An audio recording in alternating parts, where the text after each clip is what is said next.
Welcome back to the channel. I'm MoedotJ and we are locked in. This is Winning Time, the Rise of the Lakers, episode 2. Now, we know that the Lakers are purple and gold and I got on green, and that's because today we get introduced to a couple of the owners. And of course, the big owner is the Boston Celtics owner, who just won 7 championships straight. Now, before we jump into this and break it down, shout out to the notification gang. If you're new to the channel, you want to be a part of it, hit the subscribe button, turn your notification bell so you get something every time I upload. Hit that like button. It's the easiest thing you can do. Now, the name of this is Winning Time, the Rise of the Lakers Dynasty. That means we're going to get to see a lot of the off-court actions that led up to the Lakers becoming who they actually were and building their identity. So it isn't primarily focused on basketball. It's also on the lives of everybody within the organization. So let's jump into it. This is episode 2 of Winning Time. We start the episode off with young Jerry West and how he actually got into basketball. Well, we hear his parents in the background arguing. It sounds like his father's very abusive. He's chasing her around the house. So for him to get away from hearing all this, he would go pick up his basketball. He would go outside and he would hoop. Now, it looks like one of his family members were in the military because they have pictures of him on the wall. And they also have, it looks like a coffin inside the living room with the flag on top of it. Mind you, this is West Virginia. They're probably up in the mountains. He's outside hooping with the snow, everything. And we hear the man say, "Our son is in the living room rotting." Jerry West isn't his son, it's hers. 1972 is the first year that the Lakers actually won with Jerry West. Now, if you think LeBron's record in the finals is bad, try out Jerry West's record. But they actually won, and 3 hours later he goes to a bar and he's just thinking about it because, yeah, he's glad that he won, but he also still has on his mind all of the years that he lost when he was in his prime. This man was the only man to win finals MVP and being on the losing team back in '69. Jerry, right after winning the championship, he went to the bar. Now, it turns out he's actually in the reception area for a guy named Bob that died. He doesn't know who he is. He's just here and he's thinking about everything. Now, this lady assumed that Jerry West was there for him. He's like, "Oh, I didn't know him." But they're talking a little bit, and you know, he won a championship. You would expect someone to be happy, but not Jerry West. Now, of course, Jerry gets it in with her. They go back to the room. Now, when they get done doing what grown people do, she reaches in his hair and he has a piece of confetti and he takes it out and he throws it on the ground. Jerry really wanted to win when he was in his prime. He wanted those finals MVPs. He worked his butt off, but he continued to lose. So even when he won this one, we heard him what he told Dr. Bus in episode 1. "Y'all get paid. I have to live with all of those defeats that I took." He threw the confetti on the ground. It landed next to a dead fly. That's how he felt about that championship. Dead on the inside. Back at the Lakers headquarters, they're trying to revamp and get ready for this up and coming season and give Jerry West the proper tools for him to win a championship because he wants to win one as a coach. Now, they're in here talking. They haven't really been doing anything, but they're trying to figure it out. What they're trying to do is keep everything in-house. They have their own plan on what they want to actually do. And Dr. Bus wants to be involved. He said, "That's the difference. It's my team now. We're going to run a little different. I'm going to be hands-on." Now, he's about to meet the owners. And he's saying, when I go and talk to the owners, let me see if they're willing to trade some pieces so we can try to get our feet in the game and hit the ground running. They're like, "Oh, no, don't do that. We'll handle it." Dr. Bus is telling people, look, we're trying to win a championship here. We're not trading away our MVP. We're not trading away Magic. We're going to work with what we have, and we're going to try to add some pieces because we're after a championship. Now, Jerry West, he's taking a different approach to it. And Dr. Buzz said, look, ever since basketball was invented, championship or bust, pretty much. Dr. Buzz said, scrap the budget from last year. Whatever y'all need, come to me. We're going to do it. Now, we know he doesn't have a lot of money, but one thing about Dr. Buzz was he's going to move things around. He's going to try to shake up things so that can fall in his lap. And we'll worry about the money a little bit later on. It's time for the NBA owners meeting. Dr. Buss showed up with the custom belt buckle, Los Angeles Lakers. He's here to talk business. We get introduced to David Stern, the visionary. Now, at this point, the league was very small. So everybody, all the owners, they were a real close-knit group of individuals. And David Stern, he worked hand in hand because they were trying to figure out a way to get the NBA to be as popular as golf, tennis, because they were flopping at this moment. Red Auerbach, the owner of the Boston Celtics, the most historic franchise up till now in the NBA. That's because ain't no one else able to compete with him. He got Bill Russell and them up there. He ended up winning 11 titles. Man, oh man. And he won 7 of them against the Lakers. Now, I know you hear me mention that a lot of this is built up, a little fake rivalries between black versus white players. Well, if you hear Mr. Red's assistants, he's saying the networks are turned off by the street ball, by the thugs. But what does he have up there? He has some black players, Bill Russell and them. Now, they went through a lot of hell up there with racism, but he has a solid team. Now, this is the owners meeting. Everyone needs to get on the same page as far as what direction the league is going to go into, or we're going to fold. So Dr. Bus wants to pick his mind and see what's going on. Says, I got the keys to, the Playboy Mansion tonight if you want to roll. But Red, he hears this, he pats him like, I bet you do. I got a team to run. Meaning he's strictly about business and basketball. Y'all go have fun. But this right here is lighting a little fire up under Dr. Bus, and he doesn't even know it. Magic is a man of the people. Now he's outside, he got a hot tub delivered to the house, and he told the boys, look, don't mess up my mama's wall, and he tips them a little bit. Now the man with the tank top was like, did they really pay you all that money, Magic? He looks at them, looks around. Hell yeah, they did, and it is lovely. Now they got a good luck, a farewell tour for our boy. We got the cookout in the back. Y'all know how it is. Everyone come over. His dad, his friends are talking trash about when they played in basketball in school. Magic said, I put up 38 in the game. They like, damn, I did too. Magic dad, like, I used to dunk on him. His mama over here telling everybody, ooh, Magic is the man. Magic, my son, Hercules. So you know how it is when you on top of the game, on top of the world. Now, of course, Magic got the ladies. This little thing over here talking about, hey, Earvin. Hey, Magic. He looking like, damn, what's up, girl? But whenever Magic sees his mom, she's always upset with him, like he isn't good enough. Now, Magic takes his mom upstairs so she can see the gift that he got for her, which is a hot tub. But when she sees it, she's like, oh, you did this? That's why my walls are scratched up? So she's upset. She's not even saying, oh, thank you for the hot tub. And he's saying, I got this for you because I know I used to watch you, and you would watch the commercials with the white lady in the tub, and you always wanted one, so he got it. But this is where I'm saying he never felt like he was good enough for his mom. She was big into religion, and that's why she didn't want him to use the word magic. But that was his nickname. He's doing this for you, Ma. Bill goes to Jerry's house to wake him up and talk to him about everything that's going on. Now, Jerry's in here laying in his drawers, out of it, because, he wants to win. And Bill's here like, look, you've been begging for 10 years to get the right pieces to finally do this. Well, Dr. Bus is giving you that opportunity. Now, the thing is, he didn't want to draft Magic. And now that he has Magic, he's like, man, it's not going to work with him playing guard because we got Storm and Norman. I want to put him at the power forward position. And Bill is saying, well, do it then. You're the coach. Just do it. Bill is basically telling Jerry West, get up off your ass and get it done. Dr. Bus, he opened the books. We can get whatever we need. Put Magic at the 4. Do what you need to do. But this is your chance to win. Now, Magic people, they coming up to him. They know he's going to LA, and they got a little business idea. Tasty ice. Some ice with some flavor. But Magic is listening to it. He's like, I don't know about that, boys. I don't know. He's like, come up with a business plan and come back to me. But you know how that is. Once you become that new money person, hey, everyone has an idea. Now, Magic, he hears his mom in there talking about, girl, I got a tub just like that white lady got. But whenever he's around, she's never upping him. But all around the city, she's telling everybody how much Magic is doing for her, how good of a kid he is. Now, Cookie shows up. You remember, this is his ex, the one that gave back the Letterman, the one that said, you're going off to LA, go do your thing. Well, she's dating this young gentleman here, Bryant, and he goes to church with Magic's mom. We know Magic doesn't really go to church. So Magic sees his ex with him, and he's a little like, whoa, what's going on here? You trying to make me jealous? Now, Magic, this is coming from me. You're lame for what you're doing right here. Yeah, you play basketball. You about to go off, make hundreds of thousands. Brian, he works at the shoe store. He's a manager. But when you're the manager, you get to make the schedule. So he's like, Magic, congrats on the draft. He's like, well, congrats on the manager job. Basically rubbing it in his face that he ain't making no real money like Magic is. And he's doing this in front of the girl. You know, they always say the one that pulls out the money in front of the girls is lame. Like, anybody got change for 100? That's Magic right now. Now, Brian goes in there to talk to Magic's mom. He's out here with Cookie, and he's like, you can do your thing and I do mine, and then we can do our thing. She's talking about, nah, Magic.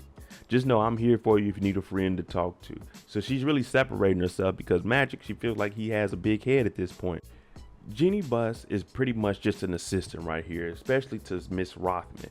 Now, Miss Rothman, she comes back to her office and she notices that all the financial documents have been taken. And now the police are here because she didn't file a police report on it. Now, Jeannie Buss, that was her job, but she's walking around with her little book and she's looking at it because she's coming up with creative ideas, just thoughts, and she's putting them down. Now, Miss Rothman is upset, saying your job is to get us coffee, not to be coming up with ideas and making sure that no one's coming in and out of my office. So she's very upset right now. Dr. Buss is doing whatever he can with the other owners. Now, we see Miss Rothman in here. She's sitting next to Dr. Buss's, little thing, you know what I'm saying? Now, she's looking at the Cosmopolitan, talking about, don't do that move right there. Ooh, don't do that. And this is 10 techniques to make him tingle. She's trying to keep Dr. Buss entertained. One thing about these older gentlemen, they're millionaires, but they're easily influenced by a young hot thing. Dr. Buss said, let's make this deal happen. You give me a couple of players and I'll give you some beachfront houses. That's how the deals were being made back in the 70s. Dr. Buss takes Miss Rothman in there. Now, he knows that she's in charge of the books. She says someone came and picked them up. He's like, oh yeah, I told them to talk to you about that. But one reason he did this, he basically took the books because he doesn't want Rothman looking at it, because then she'll know that they're stretched thin on money. So what he's saying is, I got a bigger idea for you. I want you to take the Forum and turn it into one of the most exciting places in LA, because everywhere else has been booked out. We haven't been booked out. We trying to get to 229 days a year, up there to 260. And if we can get 365 days booked, good, because he needs to start generating revenue so his company, the LAKERS, won't go up under. Back at home, Dr. Buss is trying to convince his mom, Jessie Buss, who was really overseeing all the books, that look, Ma, if we can do this, we'll be one of the top people in the world, well, in the country, to actually make things happen. You know what I'm saying? We'll be tycoons here. And she's talking about a basketball team. Matter of fact, no. Make me a drink when you make one. He doesn't want his mom drinking, talking about she had too much. She said, nah.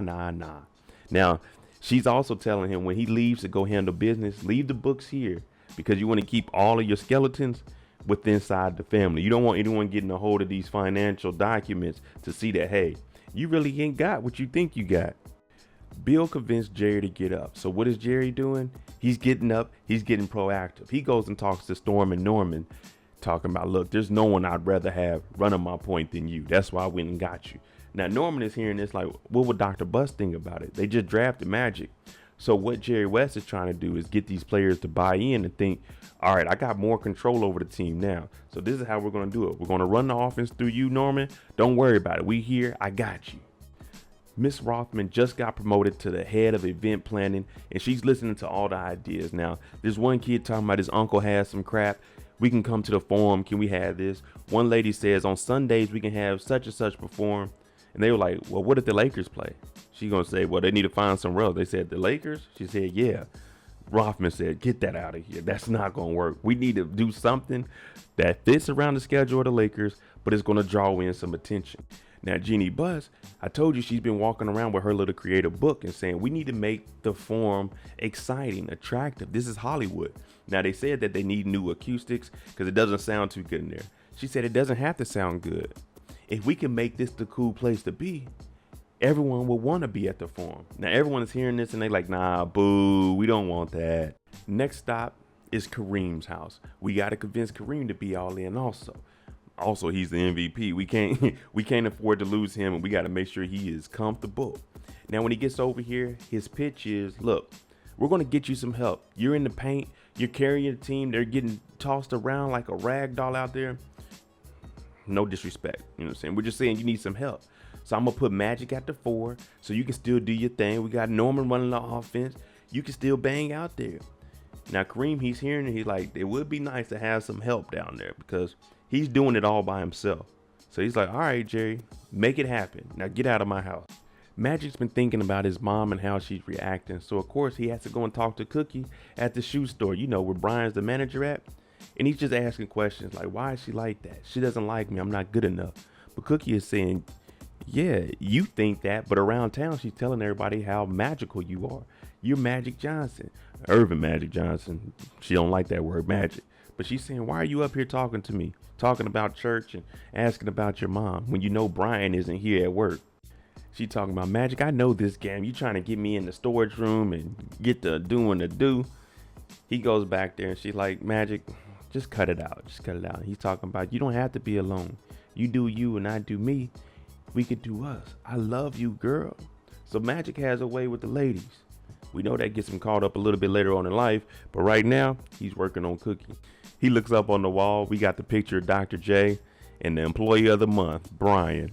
Now, you remember the little short chick at the barbecue talk about, hey, EJ. Well, he got her in the car getting a little bit of barbecue in before church starts. He talking about, I needed that. Come on, girl. Let's go to church.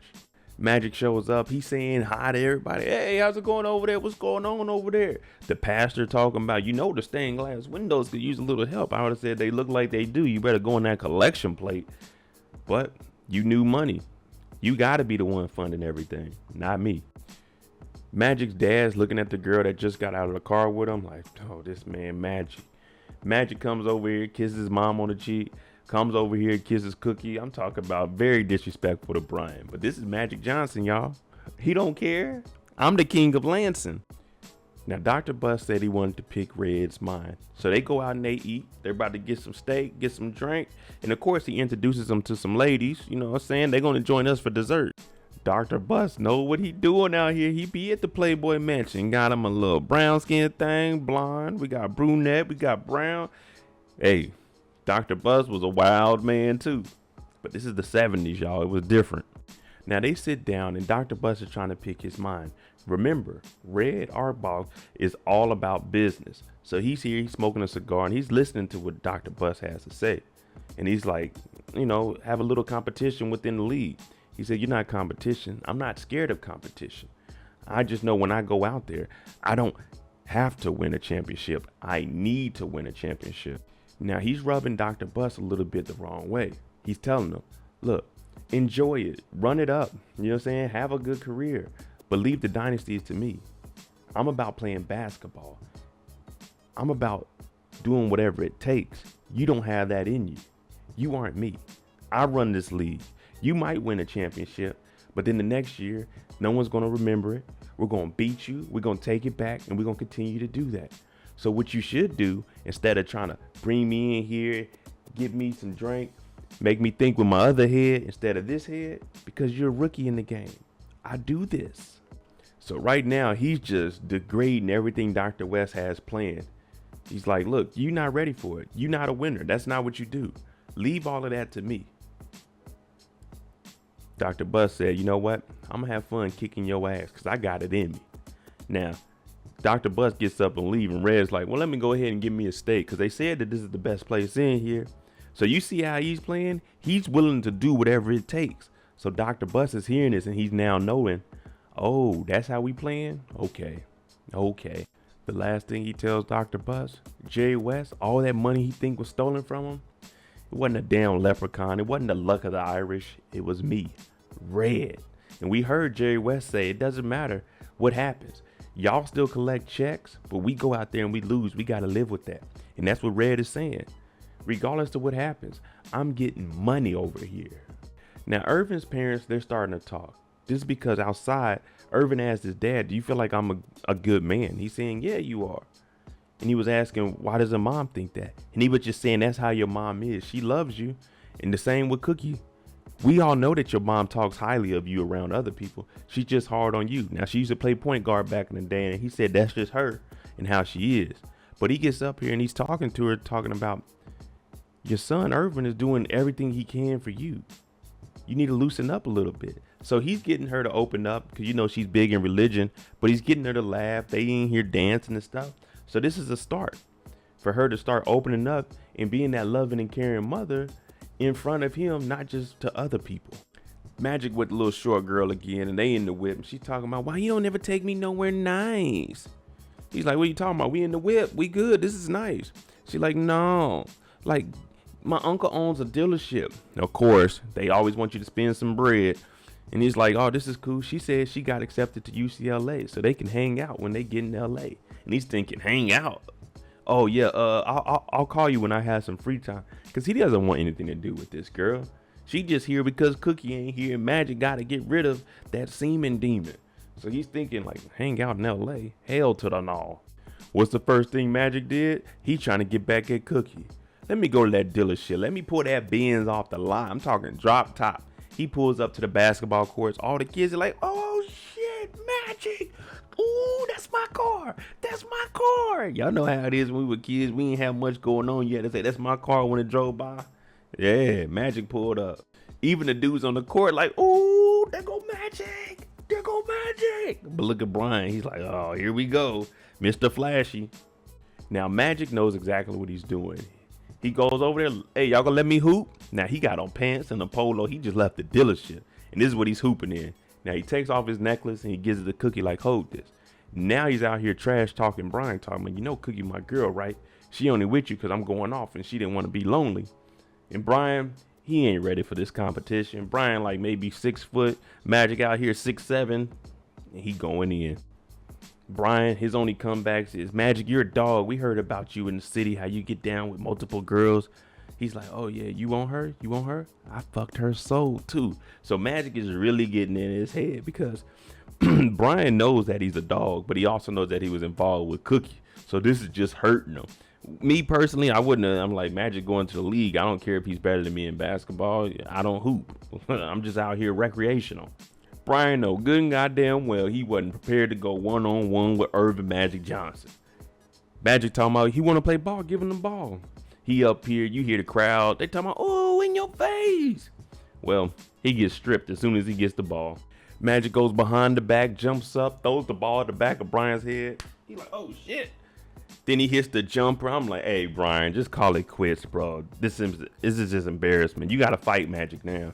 This man Magic had to be stopped early. People, come on now. This man Magic pulled up on Cookie talking about, you like the whip? She said, you're an asshole. He said, well, you were out there. You wasn't saying nothing. You like it. And he's saying, I'm here. And no matter where I go, it's going to be you and I. And she falls back for Magic.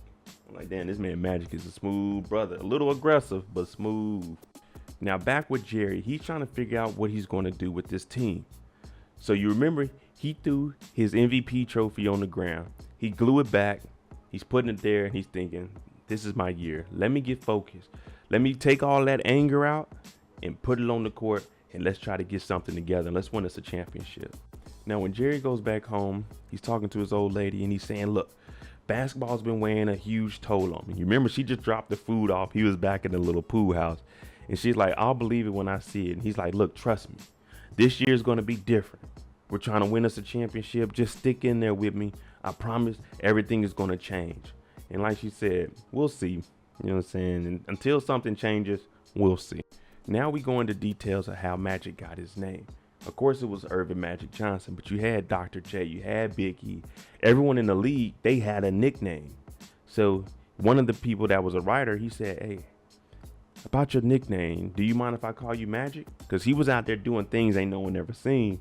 And Earvin said, why not? Magic it is. I don't know if y'all noticed this or not, but the 14-year-old extraordinaire and the native of Lansing is a gifted player of unrivaled skill for his age. As a point guard and starter, he posts an average of 24 points and 16 rebounds per game at 14. Sports Illustrated, the Magic Show, Earvin Magic Johnson leads Michigan State to the title. Remember, he beat Larry Bird. Now, Dr. Buss, he's about to meet up with Red, and he's in the arena, and he's talking about how he was younger and his stepdad up in Wyoming used to make him go outside and dig ditches. It was cold out there. He would dig ditches until his knuckles bled. He said it was so cold sometimes they would frost up, and his stepfather would come out there and just laugh at him and make him do it again. Now, remember, him and Red both put offers on the table to try to get some players from each other and see what they can do. But Red comes in here disrespectful. The Forum. I remember in the old owner, Cook, had 50,000 balloons that said Los Angeles Lakers, champions, and they lost. Well, Dr. Buss is saying, from here on out, I'm going to beat you every single year until they forget about you. And the disrespect Red does, after he tells them that he's the dumbest person in the world, he drops his cigar at half court. Now, Miss Rothman comes out to talk to Jeanie, and she's saying, I overreacted. I once worked in Philly and I was the only woman there, and I didn't stand up when I knew that they were going bankrupt. So here I want to change that up. And Jeanie is saying my dad would never let that happen. Now she does bring in the book and she says, do you mind if I look at this? because I want to give it a chance and see what you actually have, your ideas. So right now, Jeannie Buss is about to move her way up the ranks because Miss Rothman, she's about to turn the Forum into the place to be in LA. Now, Jerry has that fire lit up under him after talking to Red. So he goes back in the office and stands on the table and says, the Los Angeles Lakers, how we knew them, it's over with. We change. We become a winning team starting today. Whatever it takes, we'll make it happen. All I need is full cooperation from all of you. Don't worry about what it costs. I'll worry about that. The finances are on me. If y'all can give me 100% cooperation, we will win. Now he's telling everybody what they need to do. Miss Rothman, I need big ideas. We need some attractions to come to the Forum. We got to start generating some money. Now Jerry West says something's not going to fit. And the first thing Dr. Buss says, don't say magic. He's like, nah, it's not magic. It's me. You need to find another coach. Jerry West said he don't want to coach anymore. There you go. Episode 2 of Winning Time, the rise of the Lakers. Let me know what you guys think about the Magic and Cookie situation. Also, was Jerry Buss onto something, trying to change up things and bring in all these attractions? Was that a good thing? Of course, we know the outcome of it was yes. But at this point, do you think taking that risk was something you would have done if you were the owner of a team, a brand new team? Let me know what you think. I'm MoedotJ. If you like the content on the channel, hit that like button, hit that subscribe button. Make sure you tune in tonight, 9 p.m. Eastern, for the live after show discussion of the Lakers, the winning time, the rise of the dynasty. I'm MoedotJ. Hit that like button, hit that subscribe. I'm out. Jimmy on the beat, boy.